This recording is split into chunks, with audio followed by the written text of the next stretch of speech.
Heat या गर्मी, ये होती क्या है?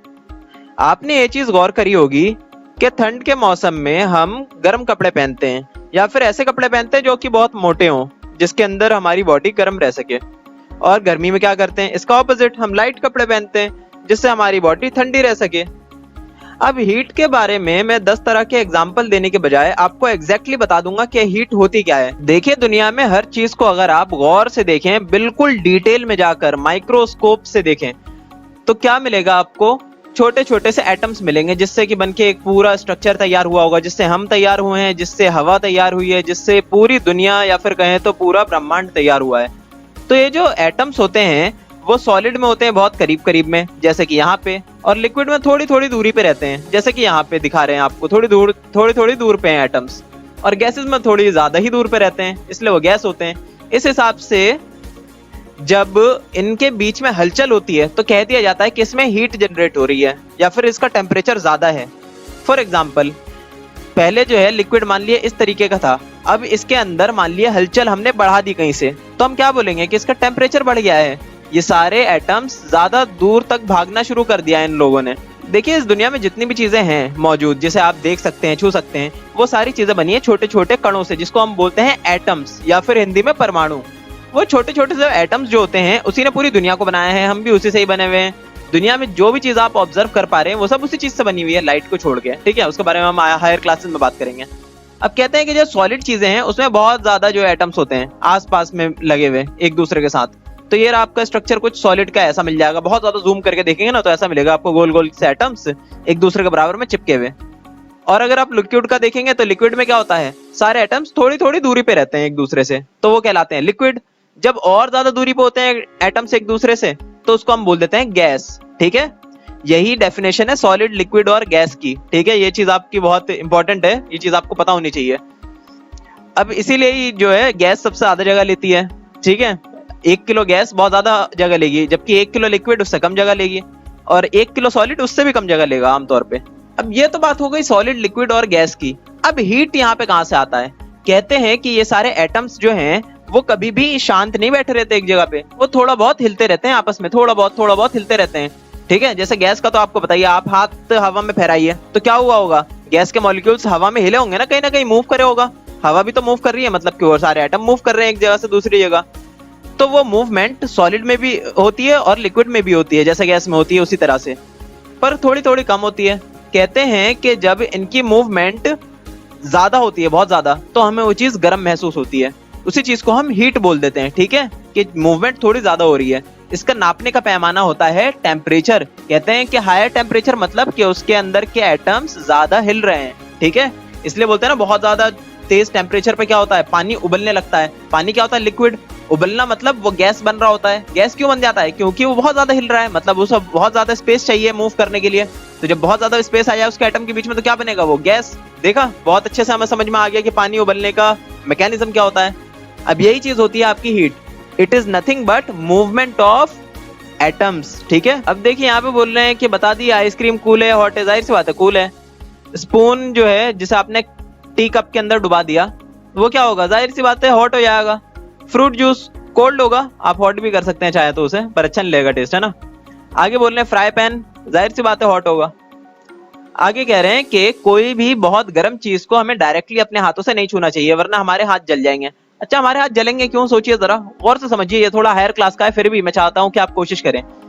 आप अपनी उंगली को जब किसी गर्म चीज पे छूते हैं या फिर आप उंगली जो या फिर आपका पूरी त्वचा में से कोई भी हिस्सा गर्म हो जाता है बहुत ज्यादा, तो होता क्या है, उसके बीच की जो स्पेस होगी एटम की वो बढ़ जाएगी बहुत ज्यादा। जब बहुत ज्यादा स्पेस बढ़ जाएगी फिर वो सॉलिड रहेगा क्या, नहीं रहेगा, वो फिर लिक्विड में चेंज हो जाएगा और फिर वो लिक्विड से गैस बन जाएगी, उड़ जाएगी वो। तो हमारे तो हाथ जल गया कहेंगे तो, है ना। हमारे जो हाथ का हिस्सा था पहले वो उड़ के टूट के वो बाहर बिखर गया, वो बन गया क्या, गैस। तो उसी को बोलते हैं जलना। ठीक है, आपने देखा होगा कभी पेपर जलाया होगा तो उसकी राख जरा सी होती है, जबकि पेपर तो बहुत बड़ा होता है, तो बाकी का हिस्सा कहाँ जाता है, हवा में उड़ जाता है। ऐसा हर चीज के ऊपर लागू होता है। ठीक है, आगे देखिए एक्टिविटी 4.1, ये बहुत ही सिंपल सा एक एक्सपेरिमेंट है पर बहुत ही खास है, इसमें बहुत कुछ हमें सीखने को मिलेगा। पता है क्या कह रहे हैं, कह रहे हैं कि 3 बीकर लीजिए, तीनों में पानी रख दिए, एक में रखिए आप ठंडा पानी, एक में रखिए गर्म और एक में नॉर्मल पानी। अब बोल रहे दोनों हाथों को आप नॉर्मल पानी में डुबाइए, क्या दिखेगा आपको, कोई फर्क नहीं पता चलेगा। अब आप क्या करिए, एक हाथ को रखिए इस वाले बीकर में, एक हाथ दूसरे बीकर में, तो एक हाथ आपका ठंडा हो जाएगा, एक हाथ गर्म। अब दोनों हाथों को निकालिए और दोनों को एक साथ डालिए इस नॉर्मल वाले पानी में। अब आपको क्या महसूस होगा? आपको महसूस होगा जो हाथ पहले आपका ठंडे पानी में था अब उसमें गर्मी महसूस हो रही होगी, और जो हाथ पहले आपका गर्म पानी में था अब उसमें ठंडक महसूस हो रही होगी। तो ऐसा कैसे? क्योंकि उसके रिस्पेक्ट में इसका टेम्परेचर कुछ अलग है नॉर्मल पानी का, है ना। गर्म वाले के हिसाब से ये थोड़ा सा ठंडा है और ठंडे वाले के हिसाब से ये थोड़ा सा गर्म है। तो समझ में आया कितनी आसानी से हमने टेम्परेचर के बदलाव को सीख लिया। अब देखिए आगे बूझो, अभी तक कंफ्यूज है अपने दोनों हाथों के लेके। अब बोल रहे हैं कि कोई भी चीज की हीट को नापने के लिए हम टेम्परेचर का इस्तेमाल करते हैं। टेम्परेचर ज्यादा मतलब उसके अंदर हीट ज्यादा है, टेम्परेचर कम मतलब कि उसके अंदर हीट कम है, या फिर कहें तो वो चीज कम मूव कर रही है, उसके अंदर के एटम कम मूव कर रहे हैं, ठीक है। अब थर्मोमीटर का इस्तेमाल किया जाता है, एक तरह का इंस्ट्रूमेंट होता है जिससे कि नापते हैं हम किसी भी चीज का टेम्परेचर, ठीक है। आगे बोलते हैं कि अगर हमें नापना हो टेम्परेचर तो कैसे इस्तेमाल करेंगे हम थर्मोमीटर का। थर्मोमीटर कई तरह के आते हैं, ठीक है, जिसमें से एक बहुत फेमस है जिसको हम बोलते हैं क्लिनिकल थर्मोमीटर। वो आपके घर में भी होगा मेरे ख्याल से, या डॉक्टर के पास तो आपने देखा ही होगा। इस तरह का होता है शीशे का, जिसके आगे सिल्वर कलर की एक कोटिंग हमें दिखाई देती है। वो सिल्वर कलर का क्या होता है? उसके अंदर भरा होता है मरकरी। जब ये गर्म होता है ना, गर्म, तो गर्म होने के बाद मैंने बताया था इसमें हलचल होगी, हलचल होगी इसके अंदर के एटम्स में, तो क्या होगा? फैलेगा। जब फैलेगा तो फैलने के लिए एक ही डायरेक्शन होती है इसके पास, ये पतली सी पाइप होती है, इसमें वो फैलता जाता है, फैलता जाता है, और जितनी आगे तक फैला हम समझ जाते हैं कि उसका टेम्परेचर उतना ही ज्यादा है। देखा कितनी आसानी से हम समझ गए इसका कॉन्सेप्ट, क्योंकि हमने समझ लिया है कि हीट असल में होती क्या है। कहते हैं कि आमतौर पे इंसान की बॉडी का टेम्परेचर कितना होता है? 37 डिग्री सेल्सियस के आसपास होता है। अब ये डिग्री सेल्सियस क्या है? यहाँ पे देखिए लिखा हुआ है इसका साइन डिग्री सेल्सियस। ये छोटा सा देख रहे हैं जीरो ऊपर जो लगा हुआ है, इसका मतलब होता है डिग्री, और सी का मतलब सेल्सियस। ये एक नापने का जरिया है। जैसे कि आपका होता है ना, दूरी नापने के लिए आप मीटर का इस्तेमाल करते हैं, भार नापने के लिए आप किलोग्राम का इस्तेमाल करते हैं, वैसे ही टेम्परेचर नापने के लिए हम डिग्री सेल्सियस का इस्तेमाल करते हैं। कुछ कुछ तो डिग्री फ़ारेनहाइट का भी इस्तेमाल करते हैं, ठीक है। तो देखिए बूझो जो है इस बात को लेकर थोड़ा सा कंफ्यूज है कि दोनों में से कौन सा इस्तेमाल करें हम। थर्मामीटर में तो डिग्री सेल्सियस भी लिखा होता है, डिग्री फ़ारेनहाइट भी लिखा होता है, तो दोनों में से कौन सा हमें देखना चाहिए? तो जवाब है कोई भी देख सकते हैं आप, एक, है ना, आपकी मर्जी है, पर दोनों का मीनिंग अलग अलग होगा थोड़ा सा। जैसे कि आपने 10 सेंटीमीटर कहीं पे नापा तो उसका अलग मीनिंग है। मान लिया कि आपने कहीं पे 10 फुट कहीं पे नापा तो उसका मीनिंग कुछ अलग ही है ना। आपको बताना पड़ेगा किसी दूसरे इंसान को कि मैंने तो फुट में नापा है ये, या फिर सेंटीमीटर में नापा है, तभी तो समझ पाएगा ना कि 10 का मतलब क्या है। वैसे ही अगर किसी ने नापा 30 तो 30 सेंटीग्रेड या फिर कहे तो सेल्सियस पे नापा है उसने, ये उसे बताना पड़ेगा, या फिर 30 डिग्री फ़ारेनहाइट पे नापा है, ये चीज उसे बतानी पड़ेगी, है ना। देखिए आमतौर पे जो आपने थर्मामीटर देखे होंगे ना अपने घर में, उससे आप 35 से 42 डिग्री सेल्सियस तक का तापमान आराम से आप नाप सकते हैं। देखिए आपके घर में जो थर्मामीटर होगा ना, आप उससे आमतौर पे 35 से 42 डिग्री सेल्सियस तक का तापमान नाप सकते हैं। अब बोल रहे हैं एक्टिविटी 4.2 में रीडिंग अ थर्मामीटर। अब थर्मामीटर रीड करने के लिए सबसे पहले तो आपको देखना पड़ेगा कि आप जो है ना उसे केयरफुली यूज करो। ऐसा नहीं है कि नीचे पटक दिया आपने, टूट जाएगा, फिर वो खराब हो जाएगा। और दूसरी सबसे इंपॉर्टेंट चीज है कि देखिए कि वो जो है ना उसका थर्मामीटर की रीडिंग 35 डिग्री सेल्सियस से कम हो। क्यों? क्योंकि मान लिया आपने धूप में रख दिया थर्मामीटर, वो पहले ही जो बहुत ज्यादा टेम्परेचर दिखा देगा, वो 40 डिग्री 42 डिग्री दिखा देगा। अब उसे लगाने का किसी इंसान में क्या फायदा, क्योंकि उसे बुखार होगा भी तो ज्यादा से ज्यादा 38 या 39 डिग्री सेल्सियस ही होगा, 42 तो जाने नहीं वाला। तो फायदा क्या उसको, वो ऑलरेडी 42 आपको दिखाना शुरू कर देगा पहले से ही। इसलिए आपको चाहिए कि 35 डिग्री से कम का टेम्परेचर पे उसे सेट कर लें आप। सेट करने का तरीका आसान होता है थोड़ा सा। थर्मामीटर सेट करने का आसान तरीका ये होता है कि उसे आप हल्के हाथ से थोड़ा सा झटक लें, या फिर उसे थोड़ी ठंडी जगह पे रख दें थोड़ी देर के लिए। कह रहे हैं कि एक थर्मामीटर में आप 0.2 सेंटीग्रेड या फिर कहें तो 0.2 सेल्सियस तक के डिफरेंस को नाप सकते हैं, ठीक है। मान लिए कि 37.2 भी आप नाप पाएंगे और 37.4 भी नाप पाएंगे, है ना। 0.2 के गैप से आप नाप सकते हैं कि कितना टेम्परेचर है उसका। अब देखिए क्या बोल रहे हैं आगे कि 37 डिग्री सेल्सियस एक नॉर्मल टेम्परेचर है हमारी बॉडी का। पर पहली पूछ रही है क्या एग्जैक्टली 37 ही होना चाहिए?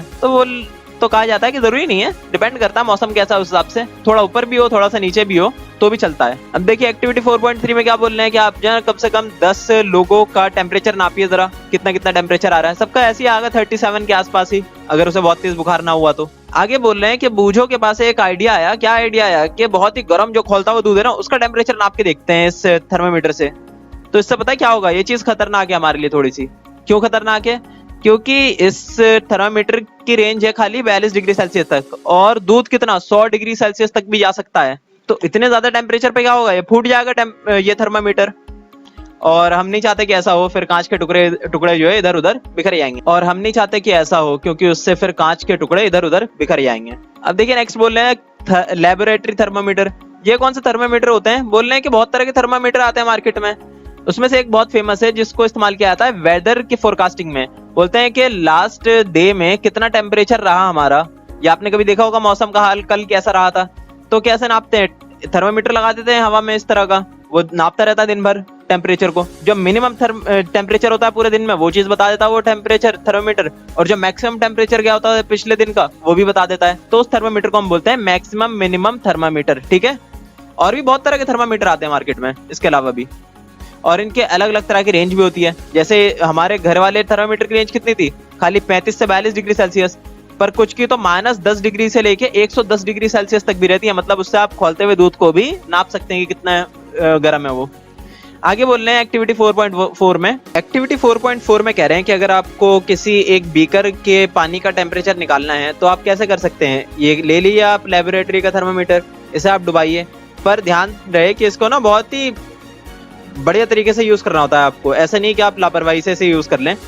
इसके जो नीचे की टिप है जिसको हम बोलते हैं बल्ब इसका, है ना, जिसके अंदर मरकरी भरी होती है, इसको आपको टच नहीं कराना पड़ता बीकर के किसी भी हिस्से से, ठीक है। तो ये अच्छे से रिजल्ट आएंगे आपके। ऐसा आप डुबाइए, और इस थर्मामीटर को सीधे पकड़ना होता है आपको, टेढ़ा मेढ़ा करके मत पकड़िएगा क्योंकि तब सही रिजल्ट नहीं आने वाले आपके।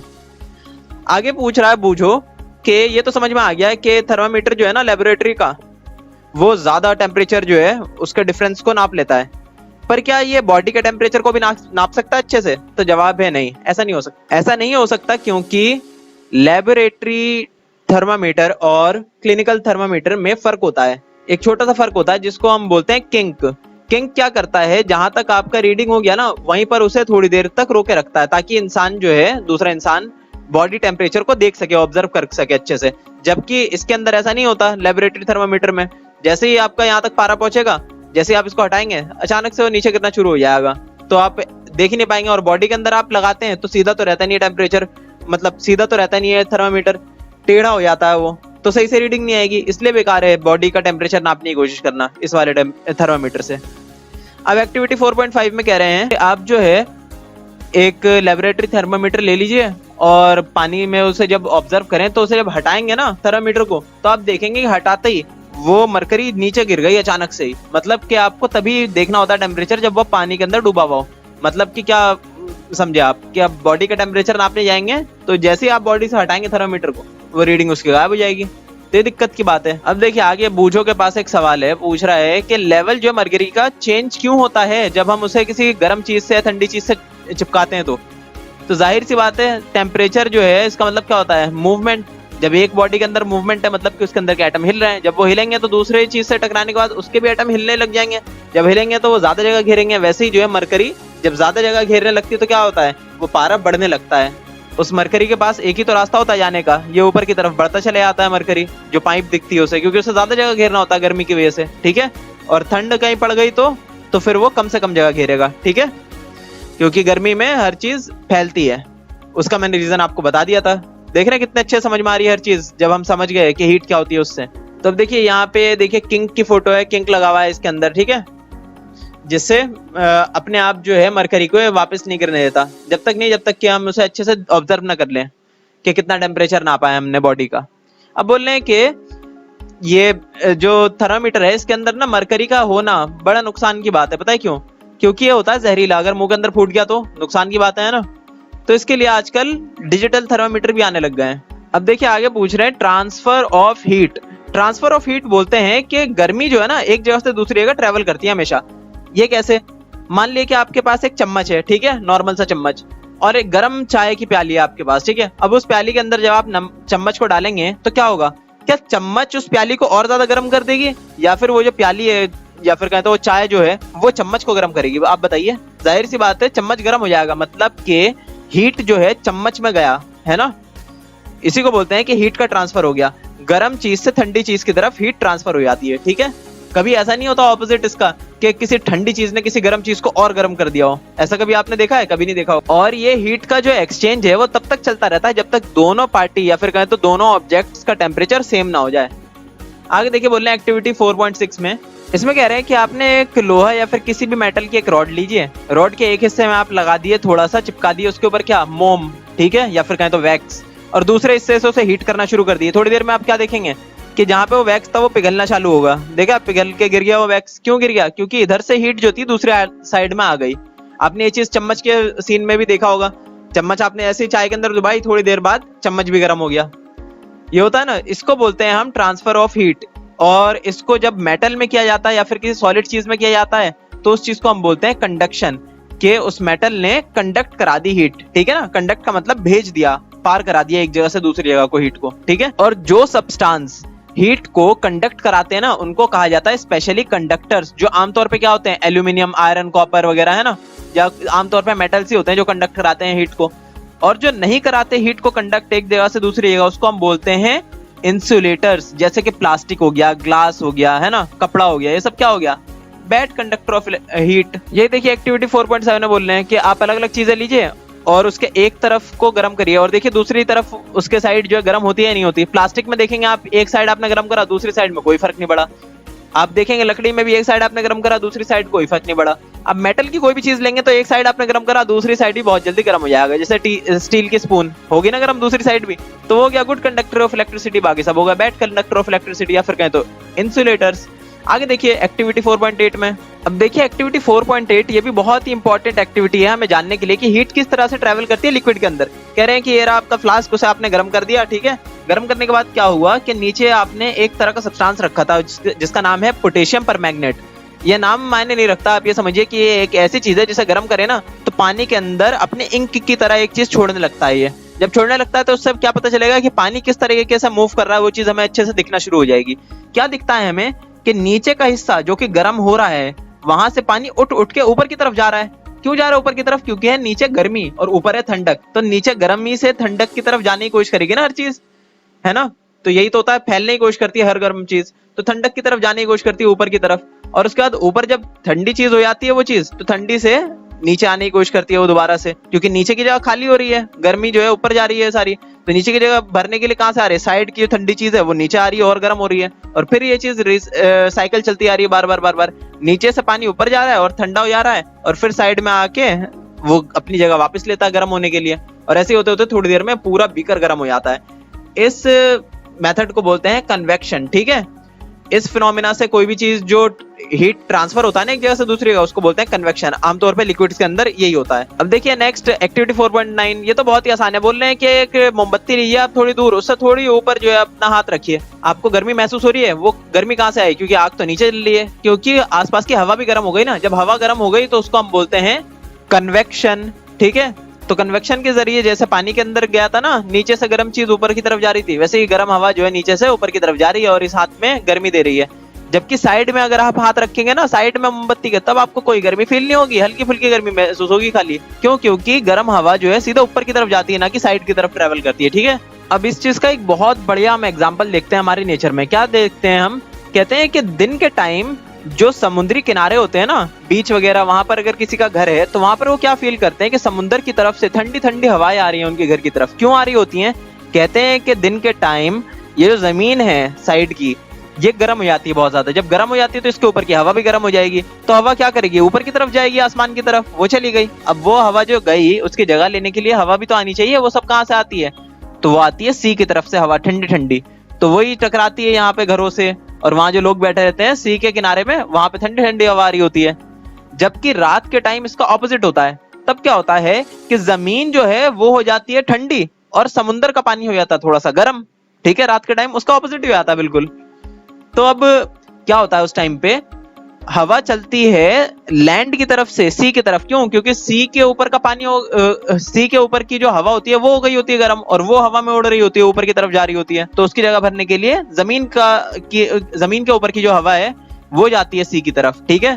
तो इस हवा को हम बोलते हैं लैंड ब्रीज, क्योंकि वो लैंड की तरफ से आ रही होती है हवा।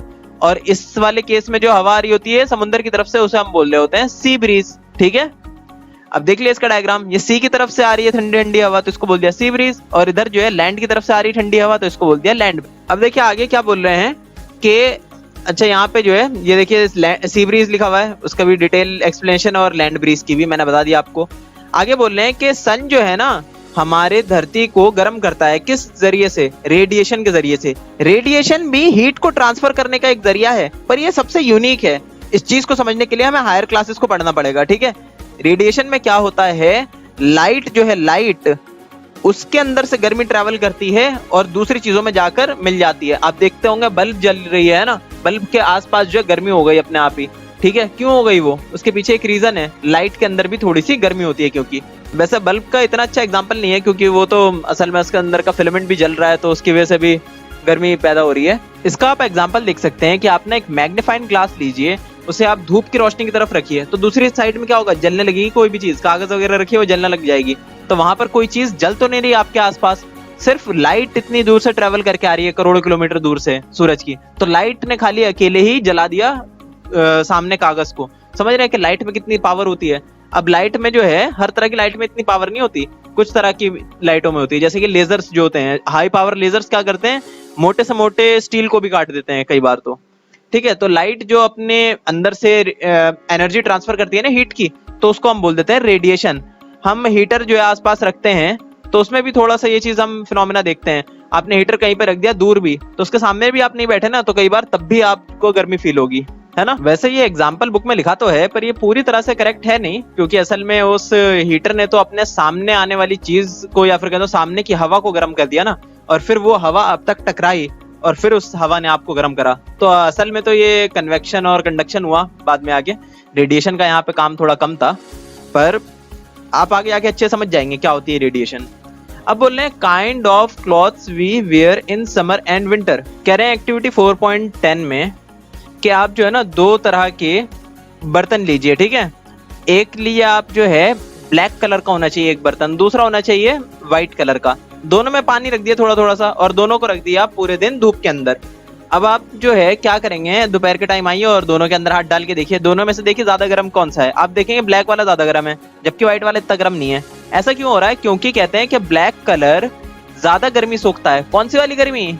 नॉर्मल, ऐसा नहीं कि कन्वेक्शन वाली गर्मी ज्यादा अब्जॉर्ब करेगा, या फिर कंडक्शन वाली गर्मी ज्यादा एब्जॉर्ब करेगा। सिर्फ रेडिएशन वाली गर्मी ज्यादा एब्जॉर्ब करता है ये, कि आपने लाइट के जरिए जो एनर्जी आई ना, लाइट के जरिए जो भी हीट ट्रांसफर हुई है, वो ज्यादा एब्जॉर्ब करेगा ब्लैक वाले जो भी चीज होगी, ठीक है। क्योंकि ब्लैक में एक टेंडेंसी होती है एब्जॉर्ब करने की एनर्जी, कौन सी? रेडिएशन वाली ओनली, ठीक है।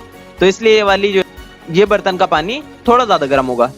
इसलिए कहते हैं कि आप जो है डार्क कलर के कपड़े पहनेंगे ना ठंड में, तो आपके लिए ज्यादा बेहतर होगा, थोड़ी और गर्मी फील होगी आपको।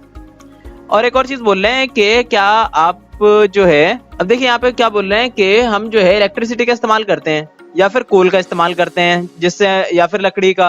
अब देखिए यहाँ पे क्या बोल रहे हैं कि हम जो है कोल का, इलेक्ट्रिसिटी का, वुड का, इसका इस्तेमाल करते हैं, इनको जलाते हैं, इनका अलग अलग तरीके से इस्तेमाल करके हम अपने घर को गर्म रखते हैं। क्या ऐसा कोई तरीका नहीं है कि एक ऐसी बिल्डिंग हम बना ले जिसके अंदर का टेम्परेचर जो है ना, वो वैसे के वैसे रहे, भले ही बाहर ठंड पड़े या गर्मी पड़े?